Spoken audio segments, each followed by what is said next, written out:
Breaking away from someone who has an addiction is an extremely hard decision to make, and there's nothing that I can do to make it easy for you. However, in this video, I'm going to give you some guidelines to go by that will at least help you think the situation through strategically.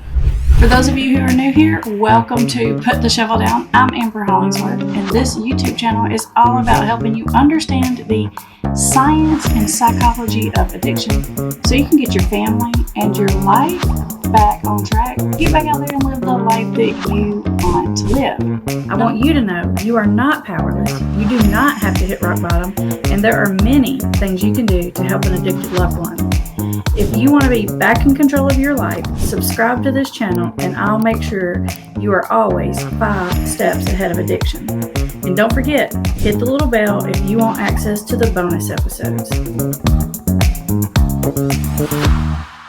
We're going to talk about when to break away and how to do it. Now let's get into our topic. As I said before, this is a very, very difficult decision for a ton of reasons. Number one, it's not going to be an easy thing to do. It may not be logistically easy. The person may strongly resist your efforts. And then of course, there's all those mixed up feelings that you have.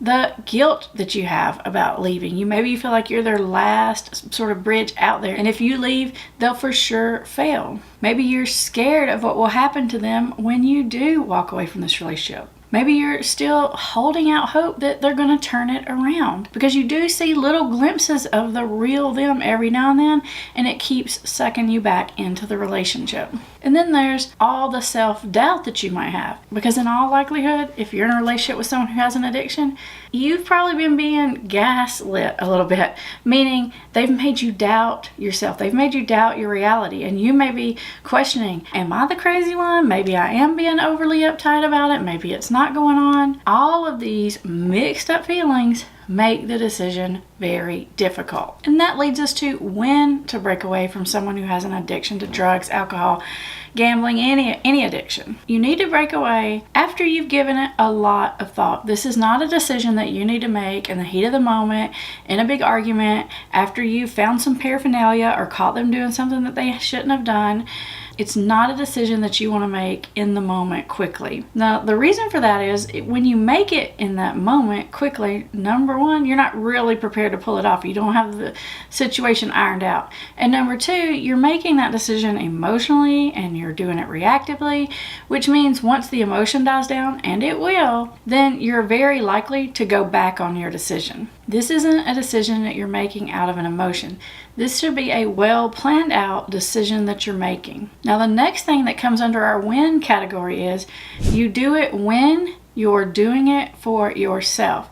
A lot of people feel pressure to break off any kind of relationship with someone who has an addiction, whether it's a romantic relationship, a family relationship, a friend relationship, because they feel like if they stay in relationship with this person, they could be enabling them. But that's honestly not a good reason to break away from someone who has an addiction. Like, a lot of people have this false thought that if they pull away from that person's going to hit bottom and they're going to get better. That is not likely going to be what happens, okay? When you make this choice, don't make it about what's best for them. Make this choice because it's what is best for you, and like I said earlier, after you've given it a lot of thought. Now, another thing that comes under the when category is when you feel like you've given it your best. You want to kind of walk away feeling like, okay, I tried all the stuff Amber teaches me on these videos. I've really done what I could, and I can feel good about stepping back without feeling terrible in my heart, okay? So make sure you feel strong that you've done what you could do. That way you won't blame yourself later if something happens to them. You won't second guess your decision and then end up backtracking on it, okay? Because that's important. Now, also another big, huge one about when it's time to break away from a relationship is when it is unsafe. Now, we should put a big gold star by this one. I probably should have started with it. If it is unsafe, you need to move away. And in that situation, you may even have to break it away faster or quicker without having done some of these other things I'm saying. Now, I know on some level, any kind of relationship with someone who has an addiction is unsafe, but I'm talking about unsafe. Like, you need to urgently get out of there. Like, something is imminently bad going to happen to you, your kids, someone else. Like, it's just bad and chaos. You need to get out of there. And if that's the situation, you may need to do whatever you've got to do to get out of there quickly. If that's not the situation and you know it's unhealthy for you and you need to get out of there, but it's not like imminent, then I'm going to strongly advise that you need to take the time behind the scenes before you've had this conversation. And we're going to talk about the conversation in just a minute. But before you have the conversation, you need to really plan it out logistically. Like, for example, if this is your partner and they're the one that makes the money and brings home the money and maybe you stay home, then this can be a little bit complicated. You need to think this through. Maybe you need to get a job and save up some money. Maybe you need to do a little research and find out what resources are out there. Maybe you need to have some conversations with some family member or friends that might could give you a place to stay for a while. Take the time to do this smart. Do it strategically and make sure you think it through. If you really want to distance yourself from this relationship, this is how you need to do it. Now, you might be thinking to yourself, Amber, well, how do you know when it's the right thing for you? I actually have a video about it. It's called 4 Reasons to Walk Away, and I will link it up at the end of this video because it goes perfectly with what we're talking about today. But before you watch that one, let's move on to how to break away from this relationship. Now, if it's one of those unsafe situations, you just get your honkus out of there, whatever you gotta do, okay? But if it's not imminently dangerous, then you really do need to have a face-to-face conversation with this person about what's happening. And you need to do it in as calm of a manner as possible. You may want to do this in public, not somewhere that's so public that you can't have, a private conversation, but also somewhere where it's maybe not nearly as likely to get super dramatic or go like Jerry Springer on you or something. Now, you've heard me say this a lot in my videos about having conversations with people, difficult ones.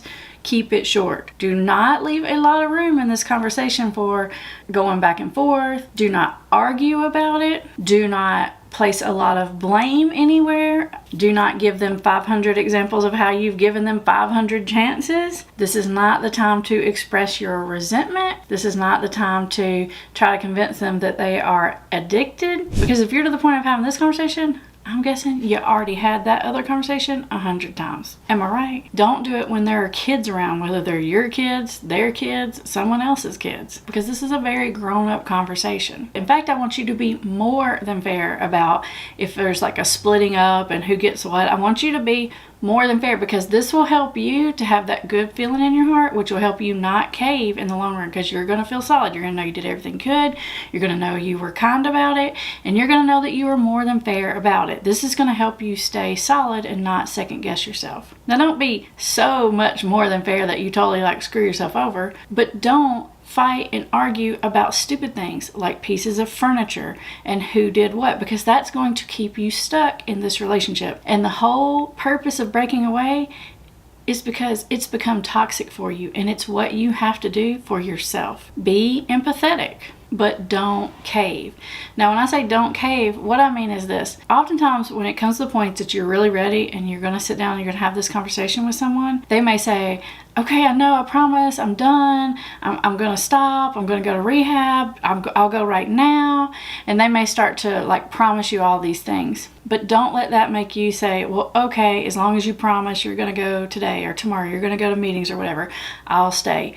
When you're making this choice, you got to remember you've made it for yourself. You've made it because you're sure, and you need to leave, because if you stay, you're not going to be okay, and you're not going to trust them, and you're going to be a crazy lunatic. So the way you need to communicate that is something along the lines of, look, I care for you so much, but I think that what you want and I want doesn't really go together anymore. And for that reason, I'm going to have to break it off. Or if this isn't a romantic type relationship, the word breaking it off may not sound right, but get some distance or something like that. Now, if it is a romantic relationship, I don't want you to use the term get distance, because that means that leaves room for a gray area. If it's a romantic relationship, you really need to put sort of like a hard stop to it. Don't leave it in this we can be friends zone. I'm not saying you can't be friends with them, But a lot of times when we're sort of in this breakup zone, we want to be like this let's just be friends category.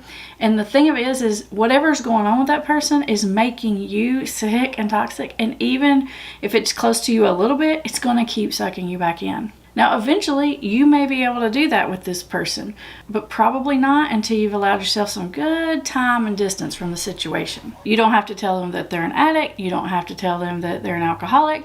You don't have to tell them that you're leaving because you know they're never going to change. All of that is just sort of like starting a fight or an argument, or at least has a higher potential to do that. They're going to know what you mean when you say something along the lines of, I think you're headed in one direction and I'm headed in another direction, and I've decided that it's best for us to part ways, right? Don't say, I think it's best, or I think it might be best, because then again, it's leaving room. You can say, I've decided, fill in the blank, and here are the reasons. Give them clear reasons that you're backing away from this, but you don't have to go into specifics and arguments and tell them how many times they promised but they didn't follow through with it. This is a situation where you're really going to need all of your assertiveness skills. Like, seriously, you're going to have to like do some serious meditation and go, bring on all that assertiveness stuff. And you may even want to watch some of my boundaries videos to get yourself ready to go. And once you have the conversation, you need to sort of pull the plug, because after you've had the conversation, it's not going to be good for a bit, right? They're either going to beg, plead, promise, or threaten, or argue, or yell, or their addiction is going to get a lot worse because they're upset and they're stressed, which brings me to another point. If things get worse for them after you leave, I don't want you to blame yourself. That's why I told you I wanted you to do all of those things that you could do. That's why I told you I wanted you to be more than fair. Give them more than their fair share of stuff. Don't worry about what they're going to do with the stuff or the money. That's on them. That's not on you. What's on you is to walk away with a clear heart. When you have the clear heart and you're ready and you're prepared and you have the conversation, then you need to pull the plug. You need to move quickly. Either you need to have already moved your stuff away if you live with this person, or you need to have already made arrangements. Now, in some certain circumstances, it may be a situation where you're like, this isn't going to go well, and this person might like blow up my phone or try to stalk me on social media.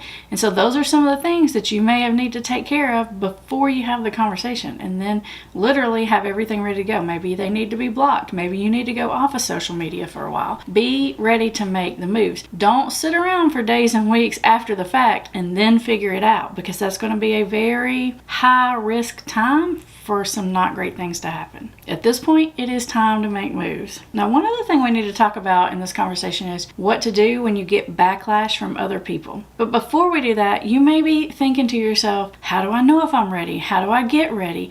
I'm not exactly sure what to say. If you're really struggling with this and you need some coaching on how to really pull this off, then consider having a session with one of our family recovery specialists. They can help you think this decision through, make sure that you're ready, make sure that you have a good plan on it, because this is a decision I really want you to feel solid about. I don't want you to go back and second guess it. I don't want you to cave under pressure. I don't want you to cave because of some negative emotion. You've got to be solid. So if you need a little help with that, I'm going to put a link in the description on how to schedule a consultation session. Now, as if the whole situation with the person isn't difficult enough, I hate to tell you this, but you're probably even going to get some backlash and some hate and some shade from other people. Now, why does that happen? Well, it's going to happen because the person with the addiction is going to feel really upset with you. They're going to feel really sorry for themselves, and they're going to go and tell everyone that y'all know in common how terrible you were to them and how you left them when they needed you most and all this stuff. And so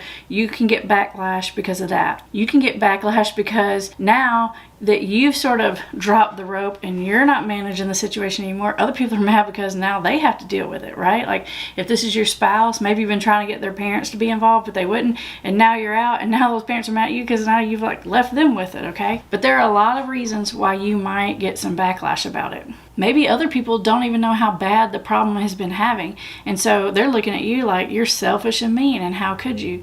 So that's another thing I want you to be fully prepared for. You can't control those things, and I don't want you to try. Now, to be honest, most of that is going to go on behind your back, and you're not going to see it or hear it, And that is totally fine. In fact, it's better if you don't see it or hear it. Don't go looking for it. Don't go trying to find out what somebody said about you behind your back. That's just ridiculous. That's just bad advice ever. Don't be snooping around and calling your friends to find out how the person's doing or what they're saying about you. That won't end well. Now, in the event that someone does say something to you directly about the situation that makes you feel like they're being sort of snarky about why you left, then you can just say, I know it was a really hard decision for me, and there's a big part of my heart that's really sad about that, but ultimately it's just what I had to do for both of us. That's what I want you to say. That's pretty clear. That's pretty direct. It's kind. It's empathetic. But don't leave a lot of room for arguing about it.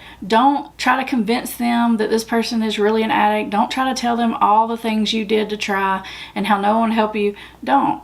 Once you've decided this, we're moved on past all that, right? And then we're just going to walk away from the conversation, and we're going to be okay with them thinking whatever they're going to think. Because the truth of it is, in most situations, when after they've been dealing with it for a while, they're going to be backed into that same corner that you got backed into. They'll figure it out for themselves. You don't have to convince them. Now, once again, I've put that link in the description. Plus, there are links in there for all kinds of other resources. Now, as promised, up next, I want you to watch this video, 4 Reasons to Walk Away. I'd like to send a big, heartfelt thanks to all of you who help support this channel. Your likes, shares, and donations are helping us spread the message of recovery, and without you, this wouldn't be possible. Now, this next video has been hand-selected to go right along with this one. And don't forget to check the description for additional resources.